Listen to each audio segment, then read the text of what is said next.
Welcome back, everybody.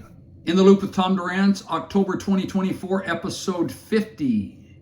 Episode 50, number 50. Wow. Thank you guys for all of your support and sharing and all these things. But today, this month, I want to talk to you about leadership or lordship, or maybe leadership versus lordship.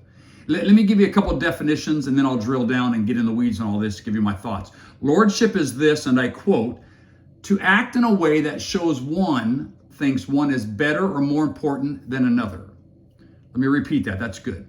To act in a way that shows one thinks one is better or important than someone else, than someone. Now, let me tell you about leadership. Leadership is the ability to lead an individual or a group of people and to influence and guide followers or members of an organization, society, or team. End quote. So I want to talk to you about leadership versus lordship. In our culture, the culture that I live in, the culture that I pastor in, the culture that I move in, if we're not careful, our culture could lend itself to lordship. What is that?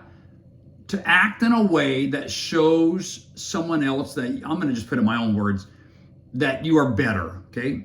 I lord over you. Why? Because I'm better, I'm smarter, I'm bigger, I'm more spiritual, I'm more holy, I'm more godly. Lordship.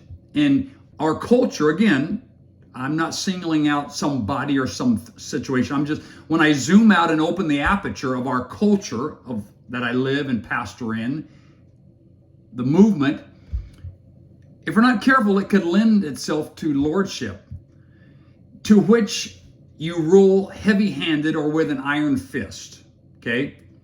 Lordship lends itself to heavy-handed leadership, heavy-handed, I'm going to say dictatorship. Oh, that's a taboo word. Maybe I shouldn't have said that. You see, the liability is that one tends to make decisions when you're lording over people, decisions that benefit them more than the person involved, or the company or the firm. You see, when I'm lording over situations, them, just proverbially speaking, my decisions are a little jaded maybe if I'm off balance by making decisions that would benefit me, self-serving, self-governing, self-blessings. You see, heavy-handed rulers and iron fist rulers historically have been called dictators, okay? I can think of dictators that are in my lifetime because they do things that benefit them. They always have the best. They always have the rules, the guidelines, the customs in other countries, in Europe and in these other areas. And dictators are always self-serving. Again, if we're not careful as a leader, we could be lording over the people that God has entrusted us with. Come on, somebody, you know that's good.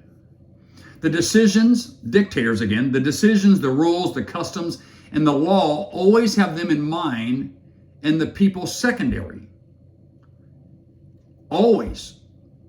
It's going to benefit me. Hey, go back to these dictators in Europe. They've got the best houses, they got the palaces, they got the motorcade, they got the best food, they got the best of everything. And everybody else pretty much just does whatever they want out of fear.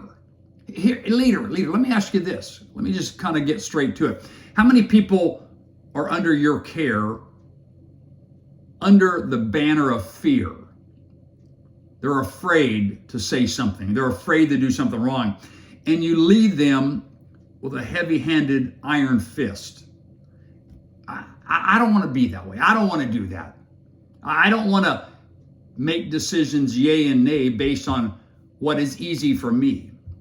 You see, here's one for you. Are you ready for this? In the world I work in, it's called spiritual abuse.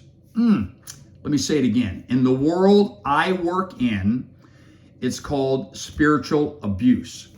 Lording over people with unrealistic measures and scare tactics. Not good, my friend. Not good. Because this is how communist countries are run. They're lording over people. In some of these countries, I won't name them, I see it in the news, I hear it, I'm not naive, I'm not tone deaf. People are killed when they come up against the establishment. They could be out protesting for human rights. They could be out protesting for ladies to go to school. They could be out protesting for females to get driver's license. And then all of a sudden they're imprisoned for life. That's how communist countries are run. I want to pause right here and say, thank God for America. Our Star-Spangled Banner says it this way and sings about the land of the free and the home of the brave. Yay, USA, USA. That's what makes America, America. Come on, somebody. So I say in our culture, I say in the spiritual realm, I say in the church, come on, leader, come on, pastor, come on, assistant pastor. So lead with love. Love doesn't allow you to be a dictator. Love doesn't allow you to lord over people. Lead with love. Inspire, equip, train, mentor. The list goes on. Do these things to the people of God that God has entrusted you with. You know, let me tell you this. When you steward God's resources, He'll give you more. Good preaching. Come on, somebody. We usually reference this in the area of giving. Hey, if you steward God's resources, if you give your tithe and your offering, God will trust you with more. This is a principle. True. But it's not just money. It's about stewarding your time. It's about stewarding people. If you want more in any area, you need to be honorable with what you have. That's a God principle. That's all. That's what I call scalable. Oh, we run 22 people in our church. Okay, well, if you want to run 42 people, you better treat the 22 people right. We run 600 people. Great, good for you. If you want to run 1,000, you better be stewarding God's resources of 600. You see, because He says in the scripture that if I'll be I'm paraphrasing, a ruler over little, He'll give me much, okay? Little and much is subjective, meaning 600 to some people is little if they run 10,000. Okay, so whatever you can frame it with in your mind, little and big. The point is, I've got to lead with love. I mean, I'm saying, God, send me more people, send us more people, send us more people from the community. But God might be saying to some of you, well, then treat my people right. Do right to the people. Don't lord over them, lead them. Because He's saying, I'm the Lord of people, not you. I think if you want to grow your church, if you want to grow your department, then God's probably saying this in our spirit that maybe some of you don't want to acknowledge. Love my people. The people of God are the resources to the kingdom upon earth. Come on, that was good. You know that was good. Be kind to my people, saith God. Show mercy to my people. Show patience with my people. Teach my people.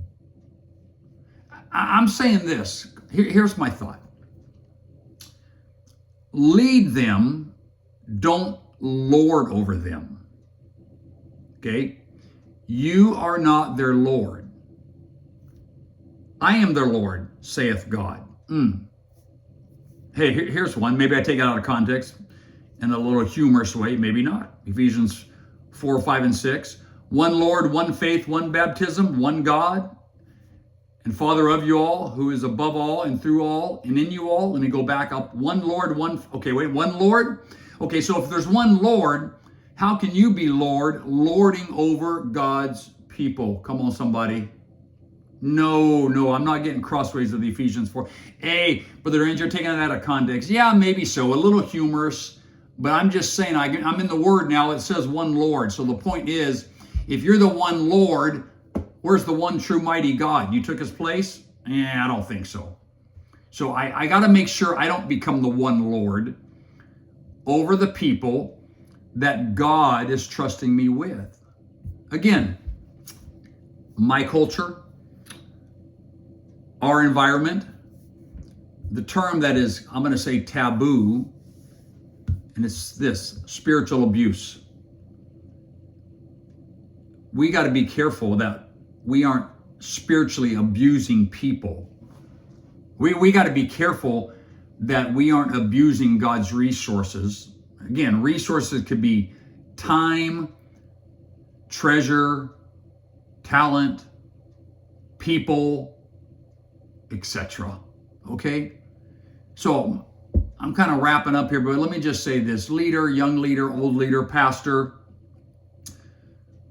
just make sure that in your leadership that you're not lording over people, and make sure that you are not spiritually abusing some situations. Just because somebody can't hold you accountable doesn't mean you could do something under the banner. If exposed, it would be called abuse. Okay? Our society, even in the world with kids or spousal, abuse is a bad word. Okay? When you add a layer of spiritual, it brings it into the church realm. And we got to make sure there's laws against abuse. Spousal abuse, kids, and I support them all. And hey, don't abuse nobody. Animal abuse, you can go to jail for mistreating animals. But who holds us accountable with spiritual abuse? There's no laws per se. People just leave your church. That's how they hold you accountable, because you're too abusive, you're too aggressive, you're too into yourself. No, God, help us all. Help me, God, I beg you, dear Lord. Help the listeners. Help us to do better in this area. I want to be a leader of God's people, not a lord of God's people. Okay, I'm done. Hey, as always, share this out. Resources, influenceministries.net. Influenceministries.net. Again, thank you, Nolan, for helping me with all this. You do a good job. God bless you guys. Have an amazing October. Enjoy the cool weather in the fall. We'll catch up with you in November.